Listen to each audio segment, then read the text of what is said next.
Eu sou o professor Diego. Hoje a aula é sobre fadiga.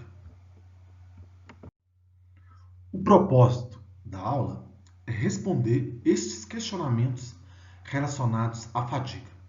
Que tipos de tensões podem provocar o fenômeno de fadiga? Quais são as características da falha por fadiga?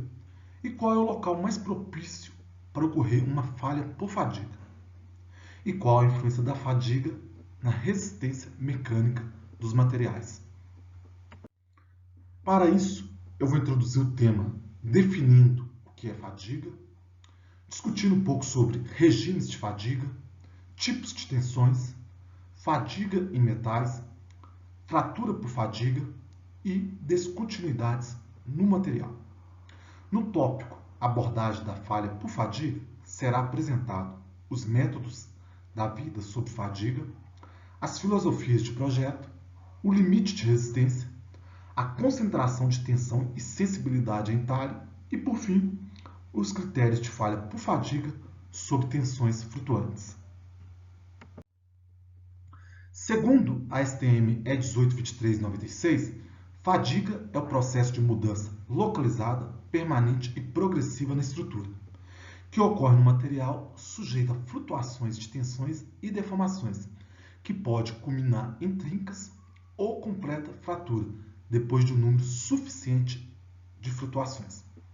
De acordo com essa definição, fadiga está relacionada com carregamento cíclico, e este, por sua vez, pode levar ao colapso estrutural.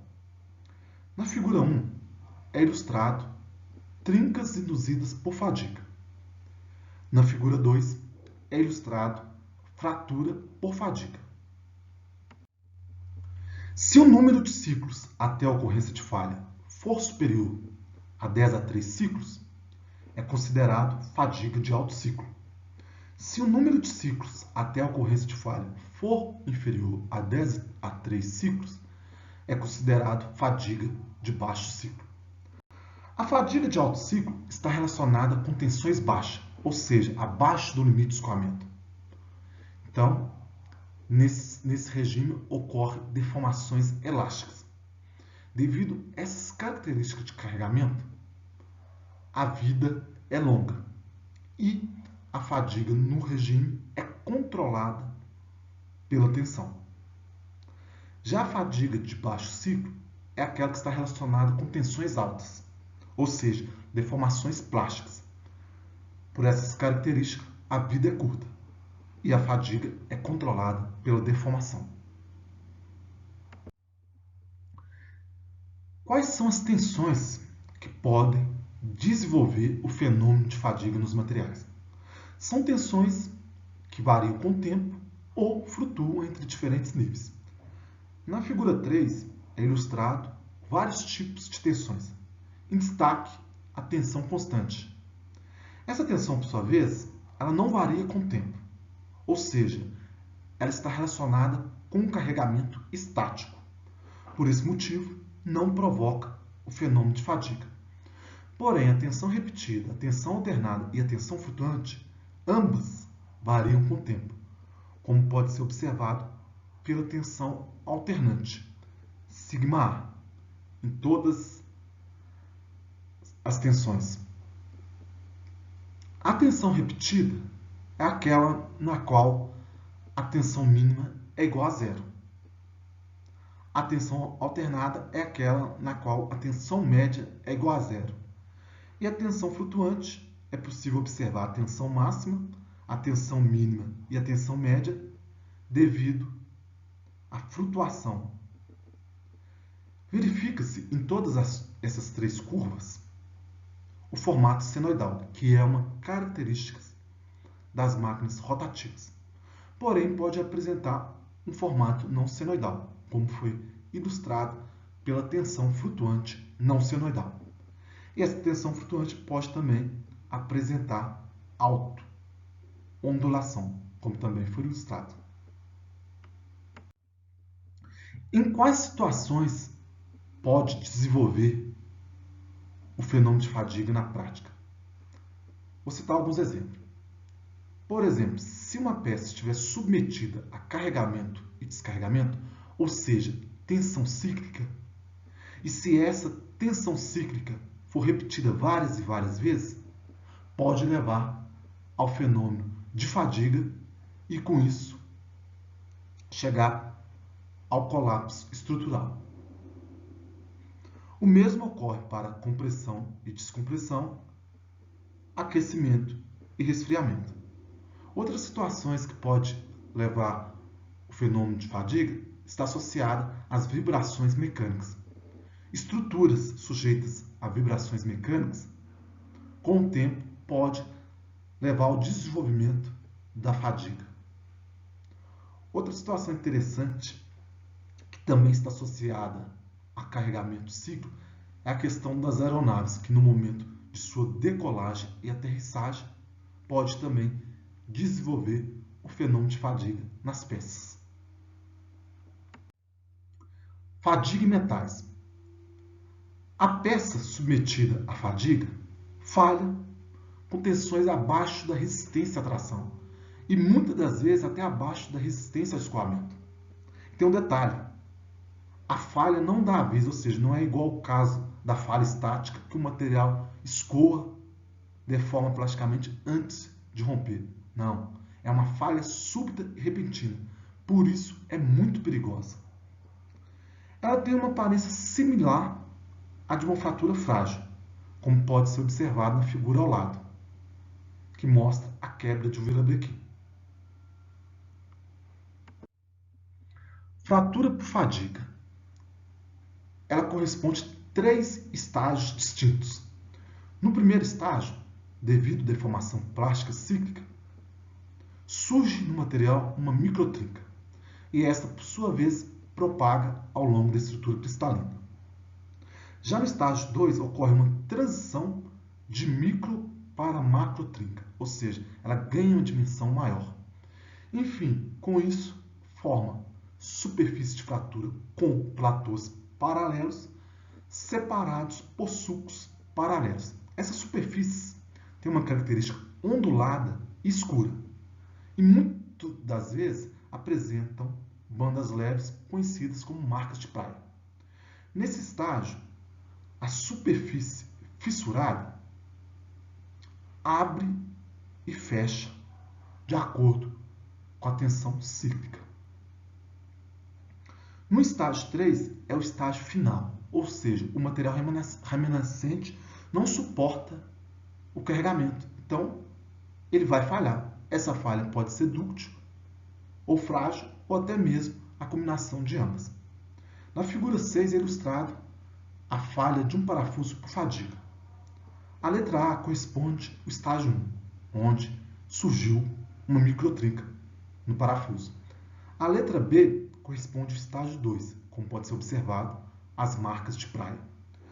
Já a letra C corresponde ao estágio 3, onde apresenta a fratura final. No estágio 1, a nucleação da trinca ocorre geralmente nas discontinuidades. Então, essa microtrinca propaga-se ao longo do grão. Porém, ao atingir alguma barreira, por exemplo, contorno de grão, é necessário a transição de microtrinca para macrotrinca para conseguir vencer essa barreira. E com isso, nós temos a transição do estágio 1 para o estágio 2. Já no estágio 2, a trinca tem um crescimento estável e ocorre geralmente em planos perpendiculares às tensões, formando assim ondulações na superfície de fratura conhecidas como estrias, que está sendo mostrada na figura 8, as estrias de fratura de fadiga de um aço inoxidável.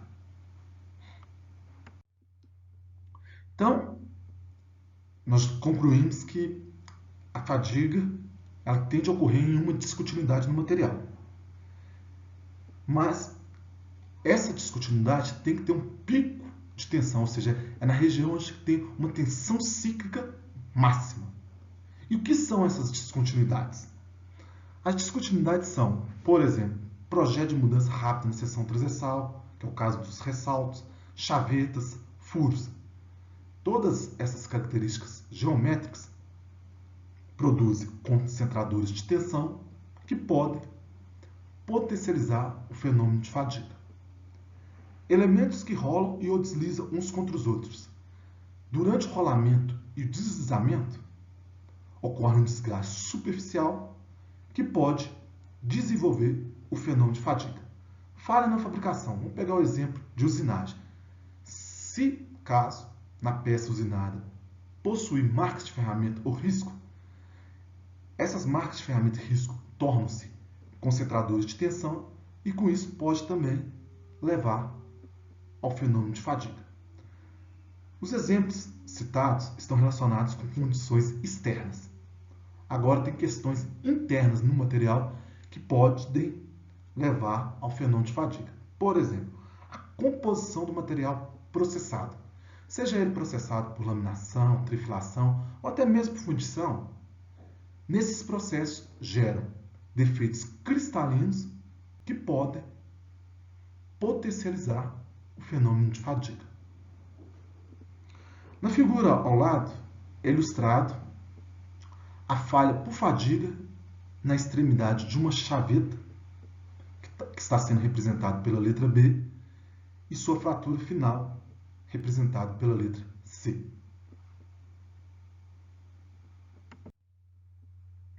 Métodos da vida sob fadiga.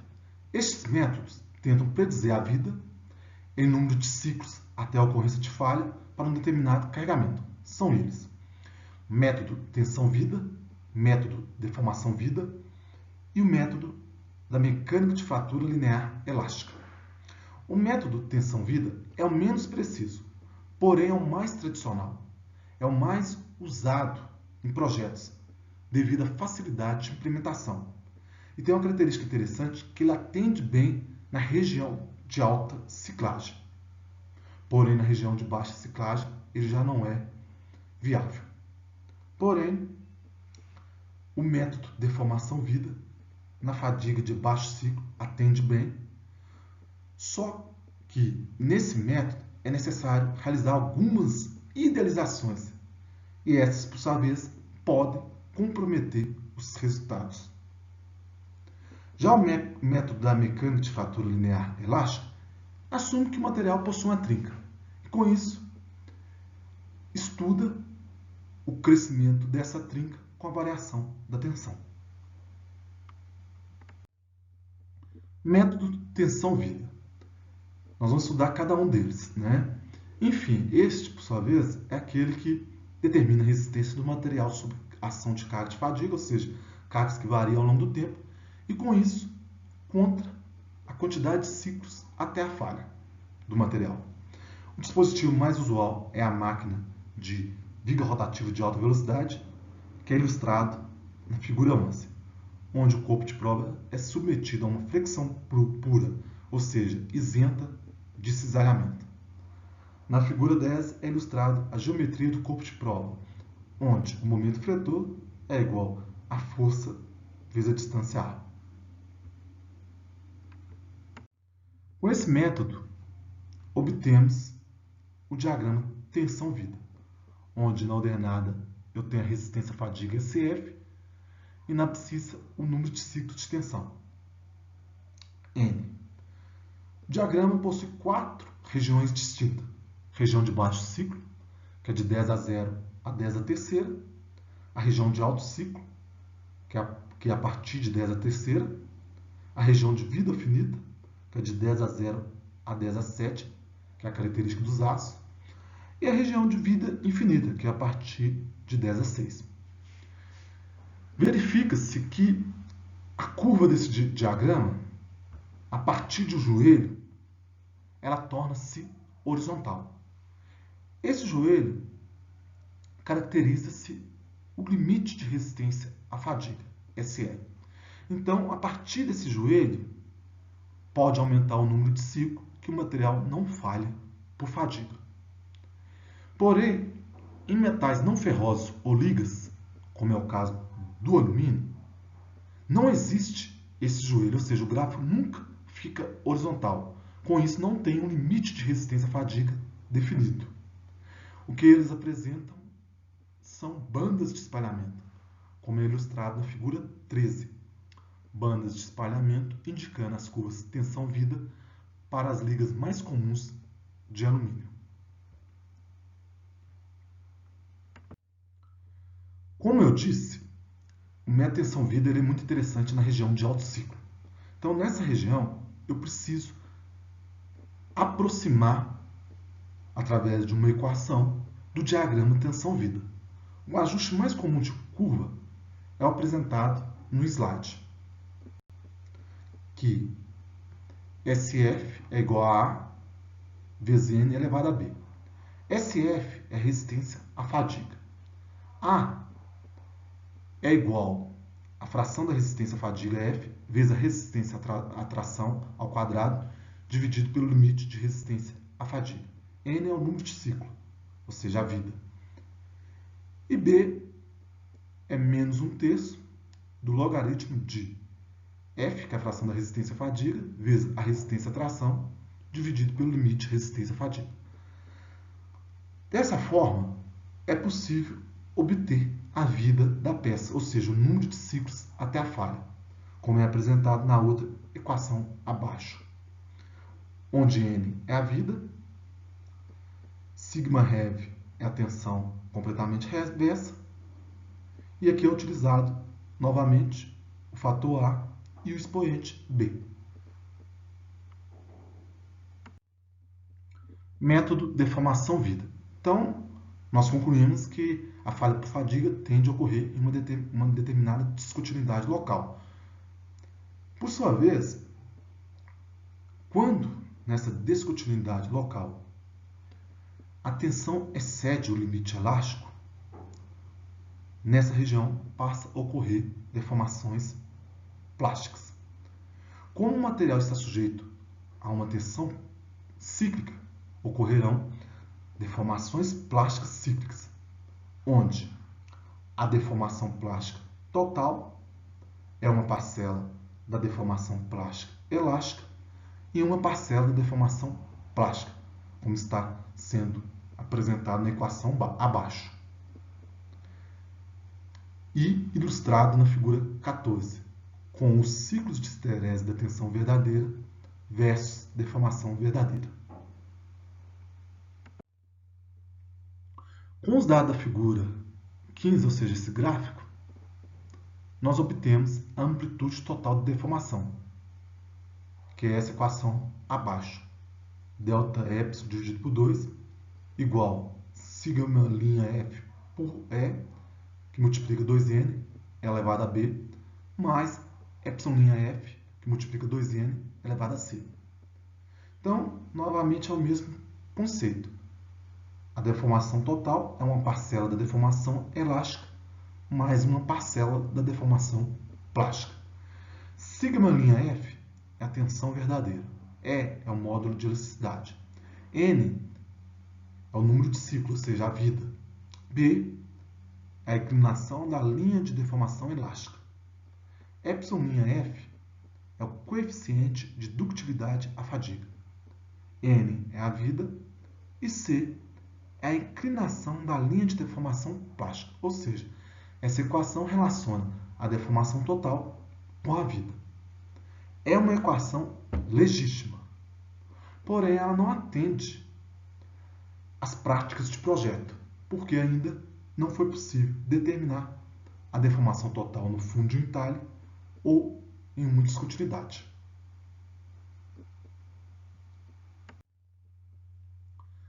Método da mecânica de fratura linear elástica. Trincas por fadiga nucleiam-se e crescem quando as tensões variam e existe alguma tração em cada ciclo de tensão, ou seja, a fadiga está intimamente relacionada com a tração. Então, ou seja, necessita de ter tração em cada ciclo de tensão. O intervalo de intensidade de tensão por ciclo é dado pela equação ΔKI, que é igual a beta vezes delta sigma vezes raiz de πA, onde beta é o fator de modificação da intensidade de tensão, delta sigma é o intervalo de tensão, que é igual à tensão máxima menos a tensão mínima, e A é o comprimento da trinca. Para um intervalo de intensidade de tensão inferior a um valor limiar, denominado ΔK e TH, a trinca não cresce. Porém, se o fator de intensidade de tensão for igual a um valor crítico, existe no material uma trinca suficientemente longa que pode levar ao colapso, ou seja, uma falha repentina catastrófica. Na figura 16, apresenta a variação do nível de tensão com o comprimento da trinca. Ou seja, quanto maior o nível de tensão, maior será o comprimento da trinca, maior será a produção de trincas mais longas. Como vocês podem observar, o ΔΣ3 é maior que os demais. Enfim, nesse nível de tensão, será produzido trincas mais longas. No gráfico ao lado, é possível verificar esse valor limiar, ΔK e TH, ou seja, abaixo dele, a trinca não cresce. E também é possível verificar o valor crítico, que, se cair for igual a ele, tem uma trinca longa no material e, com isso, tende a ocorrer colapso estrutural. Filosofia de projeto associada à metodologia. A metodologia tensão-vida está associada à filosofia vida segura, safe life, infinite life. A metodologia deformação-vida está relacionada com a filosofia de projeto colapso controlado, safe life, infinite life ou fail safe. Já a metodologia mecânica da fratura está relacionada com a filosofia de projeto danos toleráveis. Limite de resistência. Existem muitos dados na literatura que relacionam os ensaios de viga rotativa com os ensaios de tração simples. Para aço, a relação é dada da seguinte forma, conforme é apresentado no slide. S'(E) é o limite de resistência do espécime de viga rotativa e SUT é a resistência à tração. Então, para uma resistência à tração menor que 1.400 MPa, S'(E) é igual a 0,5 SUT, ou seja, o limite de resistência à fadiga é a metade da resistência à tração. Para uma resistência à tração superior a 1.400 MPa, o limite de resistência à fadiga é igual a 700 MPa.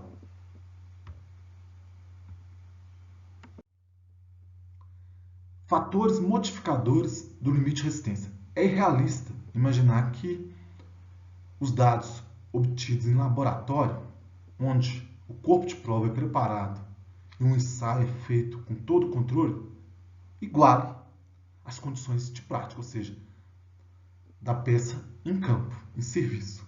Então, o que acontece? É necessário quantificar essas modificações que ocorrem na peça em serviço para obter, assim, o seu limite de resistência à fadiga. Maren, com sua equação, ele apresenta essa metodologia, onde SE é o limite de resistência no local crítico de uma peça em serviço e S'(E) é o limite de resistência da viga rotativa.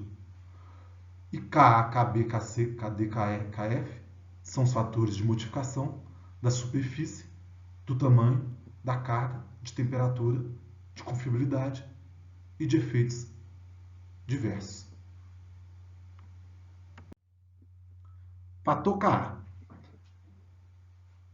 Para obter o fator Ka, eu preciso do fator A e do expoente B.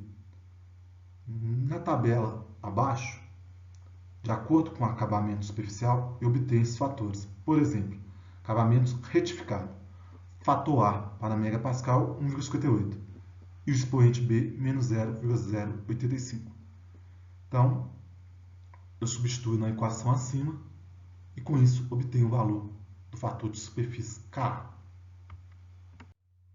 Fator de tamanho Kb. Com a dimensão do eixo, eu, por exemplo, obtenho uma relação para o fator Kb. no caso de fricção e torção. No caso de carregamento axial, KB é igual a 1. Para uma barra redonda não rotativa, submetida à fricção ou uma seção transversal não circular, é necessário calcular o diâmetro efetivo e, com isso, substituir nas equações acima. O cálculo desse diâmetro efetivo é com base na área de tensão 95%, que no caso de uma seção redonda girando é igual a 0,0766 dE ao quadrado. No slide posterior eu vou mostrar alguns valores, algumas equações de diâmetro efetivo. Para o ciclo não rotativo ou ciclo vazado, o diâmetro efetivo é igual a 0,37 de D. Para uma seção retangular, o diâmetro efetivo é 0,808 vezes raiz quadrada de AH vezes B.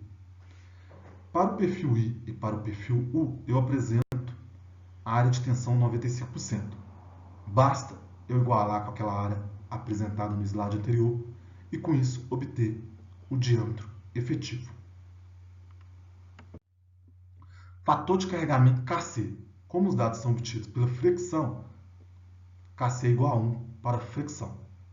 Para carregamento axial, Kc é igual a 0,85. Para torção, Kc é igual a 0,59. Fator de temperatura Kd é a relação entre a resistência à tração na temperatura de operação pela resistência à tração à temperatura ambiente. Na tabela ao lado, eu com a temperatura de operação obtenho o fator de temperatura Kd. Exemplo, para a temperatura de operação igual a 300 graus Celsius, obtenho Kd igual a 0,975. Fator de confiabilidade Ke é obtido pela seguinte expressão: 1 menos 8% da variante de transformação zero. Esse fator Ke ele também é tabelado, como vocês podem ver na tabela abaixo. Para um fator de confiabilidade de 90%, Ke é igual a 0,897. Essa confiabilidade está relacionada com o limite de resistência médio, S'E dividido por SUT igual a 0,05, que é ilustrado no gráfico ao lado, pela linha tracejada. Fator de efeitos diversos Kf. Na verdade, ele serve apenas como um lembrete, que os efeitos diversos devem ser considerados. Porém, eu não tenho valor disponível de Kf. O que são exemplos de efeitos diversos? Por exemplo, as tensões residuais.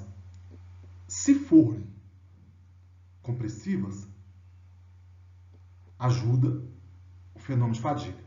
Porém, se elas forem de tração, elas prejudicam bastante o fenômeno de fadiga, ou seja, elas potencializam, elas diminuem bastante a resistência à fadiga. Então, de acordo com o processo de fabricação da peça, caso é possível verificar a possibilidade de tensões residuais, no projeto deve ser levado em consideração. E tem um detalhe interessante que na maioria dos processos de fabricação,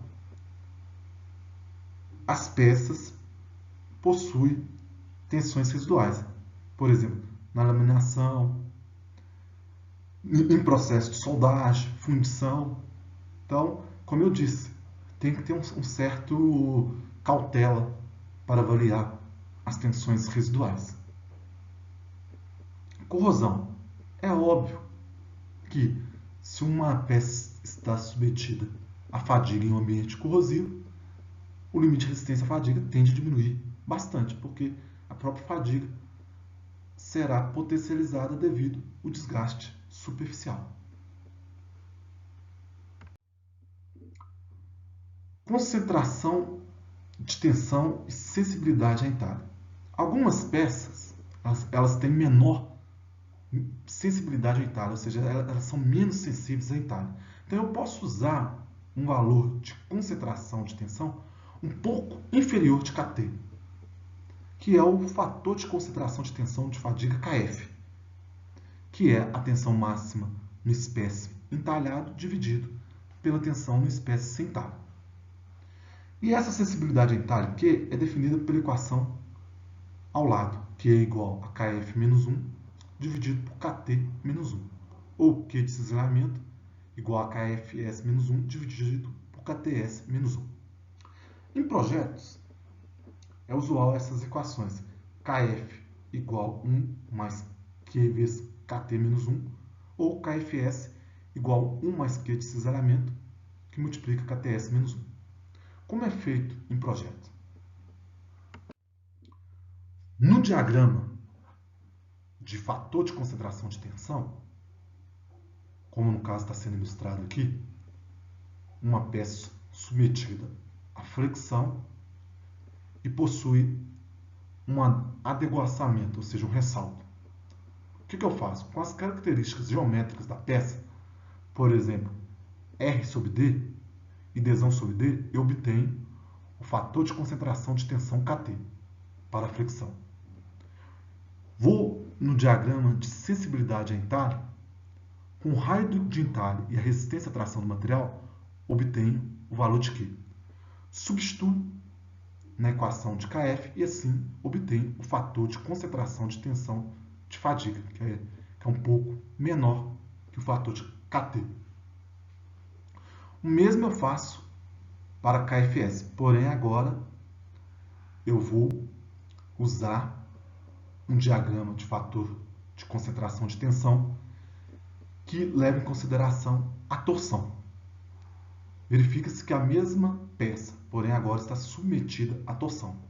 Então, com o raio sobre D e o Dzão sobre Dzinho, eu vou obter Kts, o fator de concentração de tensão para a torção.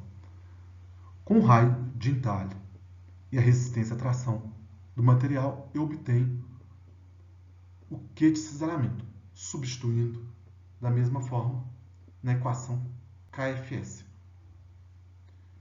Enfim, Kfs também é um pouco menor que Kts.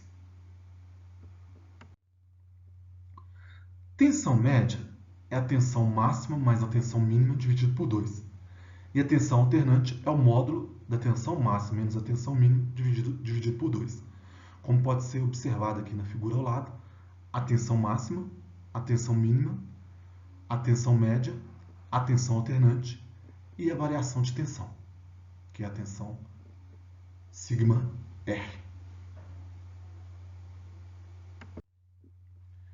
Critérios de falha por fadiga sob tensões flutuantes. No diagrama de fadiga é mostrado os vários critérios. Critério de Soderberg, critério de Goodman modificado, critério de Gerb, critério asma-elíptico e o critério de Lange. Vamos imaginar um ponto de operação nessa linha de carregamento, que tem a inclinação R igual a SA sobre SM. Enfim, se o ponto de operação estiver abaixo da linha de Soderberg, ou seja, esse ponto é caracterizado por uma tensão alternante e por uma tensão média. Se eu aumentar o carregamento, ele tende a deslocar para a linha de Soderberg.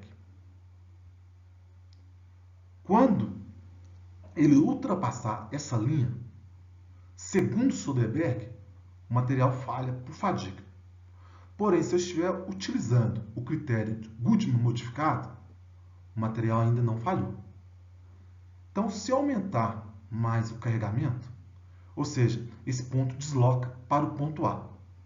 Quando o ponto chega no ponto A, é o limite da linha de Goodman modificada, ou seja, é o limite do critério de Goodman. Se eu ultrapassar esse ponto A, o material falha por fadiga, segundo Goodman. Porém, se eu estiver analisando pelo critério de Gerb e pelo critério elíptico, o material não falha. Então, se eu continuar aumentando o carregamento, esse material irá ultrapassar a linha de Lange, ou seja, essa linha tracejada.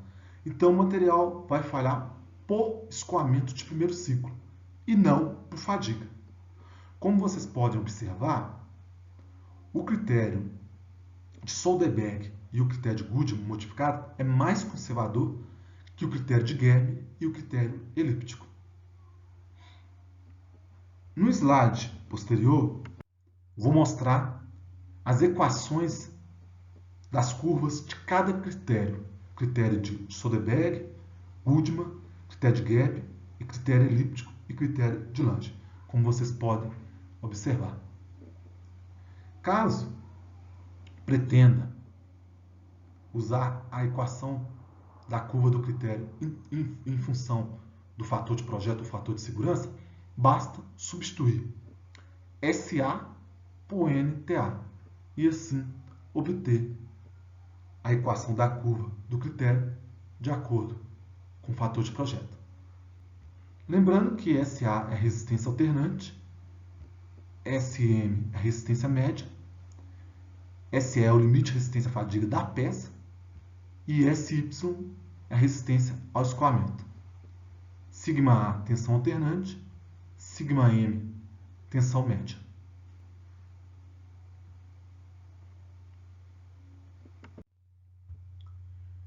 Vamos pegar o caso aqui do critério de Gap junto com o critério de Lange.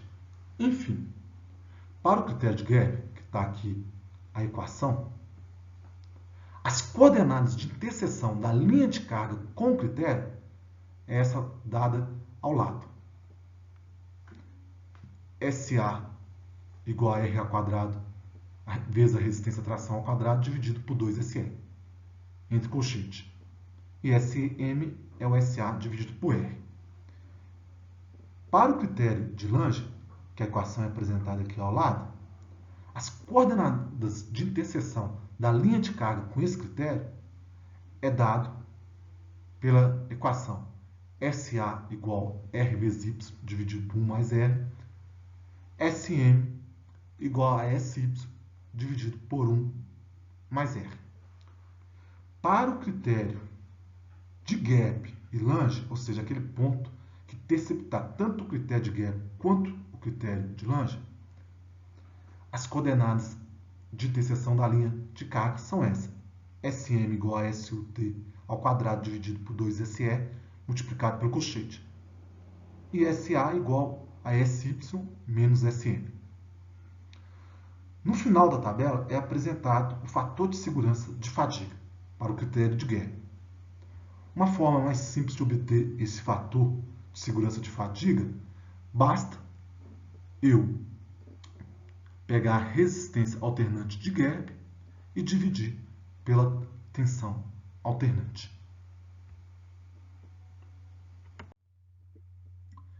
Como vocês verificaram no diagrama de fadiga, às vezes o escoamento de primeiro ciclo pode ser o critério de falha em vez de fadiga.